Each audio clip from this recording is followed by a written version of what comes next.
यशोदा उसने ऐसा क्या किया था जिसके चलते उसको भगवान कृष्ण की मधुर लीला का रस मिला, बाल लीला, जो लीला उसके माता पिता वसुदेव देवकी को भी जिसका सुख नहीं मिला था, वह सुख नंद और यशोदा को मिला।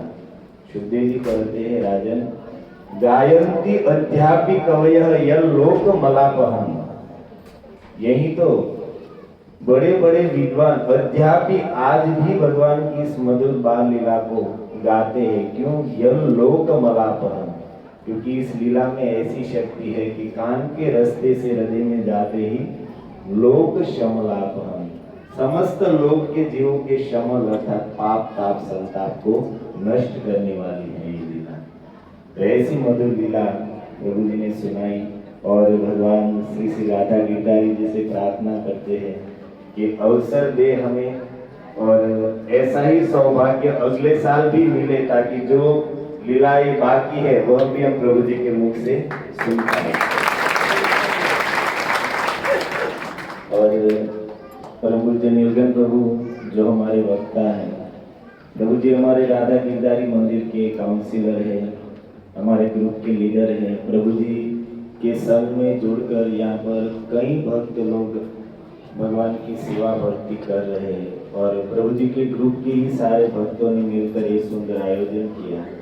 और इन सब भक्तों की विशेषता यह है कि आयोजन करते हैं और डोनेशन भी यही लोग देते हैं। हमारे जितने आयोजन होते हैं उसमें बाहर से डोनेशन बहुत कम आता है, क्योंकि सब व्यापारी लोग हैं, किसी को मांगने की आदत नहीं है और समाज की आदत है बिना मांगे देंगे नहीं।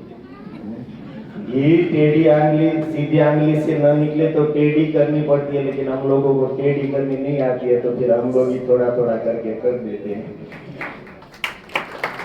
तो ये सब भक्त लोग के हम बहुत आभारी। हम अभी पंढरपुर गए थे तो वहाँ पर जिन जिन भक्तों ने सेवा की थी, तो हमारे जनार्दन प्रभु सबके नाम बता रहे थे कि इन सब के नाम लेकर आप सबका आभार प्रकट कीजिए। तो उसमें उसने कहा कि प्रभु जी आप दिनेश सुरका का भी नाम लीजिए। मैंने कहा प्रभु जी तो आए नहीं। वो बोले नहीं आए प्रभु जी, लेकिन 3 घंटा वो वहाँ पर मुंबई में खड़े रहकर टेम्पो में सब बर्तन और सब किराना उसने अपने हाथ से लगाया, इसलिए उसका भी महामंत्र बोल दिया। न आने वाले के लिए भी महामंत्र बोलना पड़ता है, ऐसे सब सेवा भावी हैं। तो इन सब भक्तों के हम बहुत आभारी हैं। और विशेष बस जीवन की सार्थकता इसी में है कि हम भगवान का भजन अपने सारे संसार के कार्यों को करते हुए, भजन सेवा करते हुए जीवन यापन करें, अपने काल को सार्थक करें।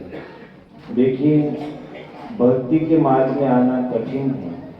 भगवान गीता में कहते हैं कि जब तक पाप नष्ट न हो जाए और पुण्य कर्म का उदय न हो, तब तक कोई मेरी भक्ति के मार्ग में नहीं लग सकता है। और भक्ति के मार्ग में लगना जितना मुश्किल है, उससे भी मुश्किल, उससे भी कठिन है इस मार्ग में टिके रहना। नहीं तो हमने कई लोग देखे हैं जो इस मार्ग में, भजन के मार्ग में आते हैं, कोई 6 महीना, कोई 1 साल, कोई 2 साल, कोई 3 साल, बस फिर चले गए, फिर वही संसार के मार्ग में चले जाते हैं। सबसे मुश्किल है इस भगवान की भगवत प्राप्ति के मार्ग में टिके रहना। और उसके लिए जरूरी है, अगर इस मार्ग में टिक कर रहना है तो वैष्णव का संग, किसी वैष्णव के आश्रय में रहकर, भक्तों के संग में रहकर अगर भजन करेंगे तो ही हम इसमें टिक पाएंगे। क्योंकि हम सब लोग साधक हैं। साधक उसे कहते हैं जो कृष्ण को प्राप्त करने के लिए, या तो कृष्ण प्रेम प्राप्त करने के लिए हमारे आचार्यों ने, गुरुजनों ने, महापुरुषों ने जो साधन बताया है, उस साधन को करने में जो लगे हैं उसे साधक कहते हैं। और साधक के लिए सिद्धांत है कि साधक कभी स्वतंत्र नहीं होता है और स्वतंत्र कभी साधक नहीं हो सकता। अर्थात स्वतंत्र उसे कहते, भजन करते हैं लेकिन अपने हिसाब से करते हैं, जो मन में आया वो हिसाब से किया तो वो अच्छा है। भजन तो कैसे भी बन रहा है, लेकिन आपका भजन ज्यादा समय टिकेगा नहीं और भगवान को प्रसन्न भी उतना नहीं कर पाएंगे जितना हम किसी भक्त के आश्रय में रहकर भजन करके भगवान को प्रसन्न कर पाएंगे। नरोत्तम दास ठाकुर ने लिखा है कि आश्रय लैया भजे तारे कृष्ण नहीं त्यजे, आर सब मरे अकारण। जो किसी भक्त के आश्रय में रहकर भजन करता है, उससे बड़ी से बड़ी गलती हो जाए तो भी कृष्ण कभी उसका त्याग नहीं करते हैं। और अगर भक्त का आश्रय नहीं लिया है तो मरे सब अकारण, तो फिर उसको कुछ प्राप्त नहीं होगा। इसलिए हम आपसे निवेदन करते हैं कि आप लोग यहाँ पर रहते हैं, अगर आप अपनी सेवा से भक्ति से भगवत प्रेम तक पहुँचना चाहते हैं, इसी जन्म में इसी शरीर में भगवत प्राप्ति करना चाहते हैं, तो बस ऐसे ही प्रभु जी के साथ उसके ग्रुप में जुड़कर भक्तों के संग में ऐसे ही कथा कीर्तन सेवा यात्रा करते हुए आप आसानी से भगवान को प्रसन्न कर सकते हैं। तो हमारा यही निवेदन है कि कई भक्त लोग नए हैं, प्रभु जी के द्वारा यहाँ पर मीरा रोड में हर फ्राइडे को, हर शुक्रवार को काउंसिल होता है, तो आप लोग उससे जुड़िए, प्रभु जी के संग में ऐसे ही आप कथा कीर्तन का सेवा का सब लाभ ले सकते हैं। तो जिस भक्तों की इच्छा है तो कथा के बाद आप पर्सनल रूप से प्रभु जी से मिल सकते हैं, उसको नंबर अपना देकर उसके साथ कॉन्टेक्ट, नीलगन प्रभु और हमारे कुलदीप प्रभु खड़े हो जाए, ये दोनों हमारे यहाँ के ग्रुप के लीडर हैं। तो जिन भक्तों की इच्छा है आप लोग ऐसा सुंदर आयोजन वही इस प्रकार भक्ति का सुख आनंद लेना चाहते हैं, तो कथा के बाद इन दोनों भक्तों को मिलकर उसके साथ संपर्क में रहिए।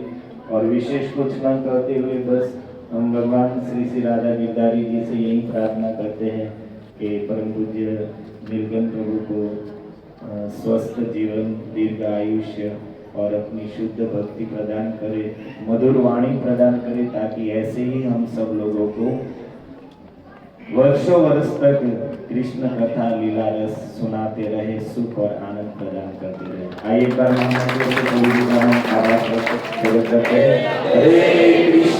हरे कृष्णा कृष्णा कृष्णा हरे हरे, हरे राम प्रभु जी। आइए परम प्रकाश प्रभु और हमारे परम प्रकाश प्रभु कुछ कथा का अनुमोदन करेंगे। प्रतिष्ठाय भूतले सुमद भक्ति वेदांत स्वामी के नामिने। नमस्ते सारस्वती देवे गौरवाणी प्रचारिण निर्विशेष शून्यवादी पाशांकुश स्वामी। जय श्री प्रभुपाद की, गुरु महाराज की। हमारे गुरु महाराज परम पूज्य राधा गोविंदास गोस्वामी महाराज जो फिलहाल वृंदावन में स्थित है, और उनके द्वारा उनकी कथाएं सुनकर हम सभी कृष्ण भावनामृत में जितने भी भक्त हैं उनकी कथा सुनकर हमारा पोषण होता है। और पोषण होने के साथ साथ कथा कहने का जो उत्साह जो आता है वो हमें महाराज जी की कृपा से प्राप्त होता है। वैसे ही हमारे नीलकंठ प्रभु जी हमारे गुरु भाई है और महाराज जी के बहुत प्रिय शिष्य है। जब भी महाराज जी से मिलने जाते हैं तो महाराज जी कई घंटे तक उनके साथ बैठते हैं और उनके पर्सनल रिलेशन बहुत ज्यादा है। तो ऐसे परम पूज्य राधा गोविंद महाराज के कई शिष्य है, उनमें से के हमारे नीलकंठ प्रभु। और मुझे तो जब इस लीलाओं का प्रवाह चल रहा था, भागवत की लीला, ब्रज की लीला, ब्रज धाम के अलग अलग, ओहो कितना सुंदर वो सब ब्रज की सब लीलाएं, जब ब्रज धाम के दर्शन पर जाते हैं तब ये लीलाएं का स्मरण होता है। तो प्रभु जी ने आज हमें यहाँ पर वो ब्रज की और विशेष करके सूरदास जी के पदों को याद कर उन ब्रज की जो गुह्य जो लीलाएं है, जो हमें पढ़ने को नहीं प्राप्त होती है, जो वहाँ पर साधु संत जो भक्तजन वहाँ पर रहते हैं वही इस लीला का रसपान करते हैं, आस्वादन लेते हैं, वही लीलाओं का रसपान हमें यहाँ नीलकंठ प्रभु ने कराया है। और मुझे तो एक मेहता जी का पद भी याद आ गया कि नाग पत्नियां जब कहती है, भगवान श्री कृष्ण जब गेंद लेने जाते हैं तो नाग पत्नियां क्या पूछती है भगवान से, तारी माताए केतला धनमा ए मातुअल खामणो। मैं यही कहना चाहता हूँ, उनके बड़े भाई जगन्नाथपुरी में भजन कथा कर रहे हैं और ये यहाँ पर, इसलिए उसकी माता को याद करके मुझे याद आ गया। તારી માતા એ કેટલા જન્મમાં એમાં તું નતો નાનુડો જગાય તારા નાગને મારું નામ કૃષ્ણ કાનુડો એ જળ કમળ છાડી જાને બાર। बहुत ही सुंदर दोनों भाई देखिए श्रीमान कुंडल कृष्ण प्रभु और नीलघन प्रभु दोनों भाई सुंदर तरीके से भागवत का अध्ययन और बड़े भाई ने तो पूरा सर्वस्व त्याग कर सब जगह पर कृष्ण भक्ति संचारित करने के लिए कृष्ण भक्ति सबके हृदय में प्रकट होने के लिए श्रीमद् भागवत का ही प्रचार कर रहे हैं।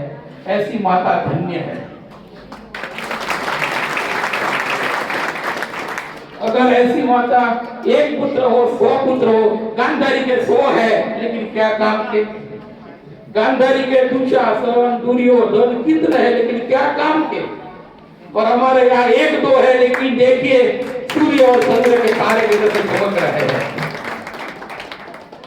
तो ऐसे श्रीमान नीलघन प्रभु और उनके बड़े भाई कुंडल कृष्ण प्रभु बहुत ही सुंदर तरीके से भागवत का गान करते हैं, अध्ययन करते हैं और सबको परोसते भी है। तो आज बहुत ही सुंदर जो इन्होंने जो व्रत लीलाएं जो याद कराई, बहुत ही मन अंदर डूब गया था, अच्छा लग रहा था, बहुत ही आनंद आ रहा था। और उसमें एक बात बताई कि द्रोणावध की बात, उसके अंदर सुखदेव गोस्वामी श्लोक कहे मुहूर्तम भवत गोष्ठम रजसा तमसा आवृतः। जब द्रोणाव्रत आया व्रत के अंदर तो एक ही मुहूर्त में रज और तम से पूरा जो व्रत था वो आवृत हो गया, यानी इतनी धूल और मिट्टियां उड़ने लग गई कि किसी को कुछ देखता नहीं था। न पश्चिम यशोदा सूतम, यशोदा माता ने भी कृष्ण को नहीं देख पाई कि जिस स्थान पर कृष्ण को रखा था उस स्थान पर माता यशोदा भी नहीं देख पाई। क्यों? रजसा तमसा आवृतम, रज और तम से आवृत हो गया था, इसके लिए कृष्ण सामने थे फिर भी माता यशोदा देख नहीं पाई। उसी प्रकार आचार्य वहां पर टीका में कहते हमारा मन भी रज और तम से आवृत है, इसीलिए हमें भगवान नहीं दिखते, भगवान की लीला समझ में नहीं आती। तो क्या करना चाहिए? जब द्रोणावत ऊपर चला गया और रज और तम से आवृत था वो निवृत्त हो गया, तब माता यशोदा दिखाई दिया। तो कहने का तात्पर्य यह है कि हम भी रज और तम से आवृत है, तो हमें उससे ऊपर उठना है। हमारा कहने का मतलब यही है कि रज से और तम से ऊपर है क्या, दूसरा पता होगा तब जाएंगे ना, किसी को तो पता ही नहीं होता है कि रज और तम, उससे ऊपर है सत्व, सत्व गुण में स्थित होना, और सत्व से भी ऊपर है शुद्ध सत्व, और शुद्ध सत्व जब होता है तब ये भागवत के जो शब्द है उनकी लीला है कुछ हृदयग्रस्त होती है। इसलिए हमें रज और तम से ऊपर उठकर सत्व में आना है, और सत्व में आने के बाद शुद्ध सत्व में स्थित होना है। तो ऐसे भगवत गीता में बहुत ही भगवान विस्तार से बात करते हैं, लेकिन ये रज और तम जाएगा दूर कैसे? वहां पर तो धूल के रूप में था, यहाँ पर किस प्रकार है? यहाँ पर संग के द्वारा प्रकट होता है। हम जैसे भक्तों का संग करेंगे वैसा हमारा स्थिति हो जाएगा। रजो और तमोगुणी का संग करेंगे तो वैसे हम बन जाएंगे। अगर वैष्णव का संग करेंगे तो हम सत्व में जाएंगे और शुद्ध सत्व तक जा सकते हैं। तो सभी हम सबको क्या करना चाहिए? रजोगुणी और तमोगुण से निवृत्त होकर सत्वगुणी जो भगवान के भक्त हैं, जो वैष्णव है, उनका संग करना चाहिए, और उनके संग में ही भगवान की कथा और कीर्तन होता रहता है। तो साधु संग सर्व शास्त्र कहे, लव मात्र साधु संग सर्व सिद्धि होय। तो साधु संग बहुत जरूरी है हमें ऊपर उठने के लिए। तो साधु का संग हमें ऊपर उठने के लिए करना चाहिए, साधु को हमारे साथ खींचने के लिए नहीं। वरना कई ऐसा संग होता है कि साधु सत्व में होता है तो रज और तम वाला होता है, और साधु को भी नीचे खींच लेते हैं। तू कहाँ जा रही?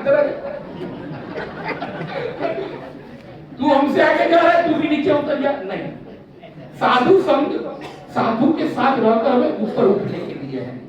तो इसी प्रकार हम सब भक्तों को यहाँ पर कृष्ण भावनामृत द्वारा श्री प्रभुपाद जी का संग और उनके भक्तों का संग हमें प्राप्त हो रहा है, तो हमें ऊपर उठने के लिए हो रहा है। तो हम सभी भक्तों को इसका जितना हो सके उतना लाभ उठाना चाहिए। हरे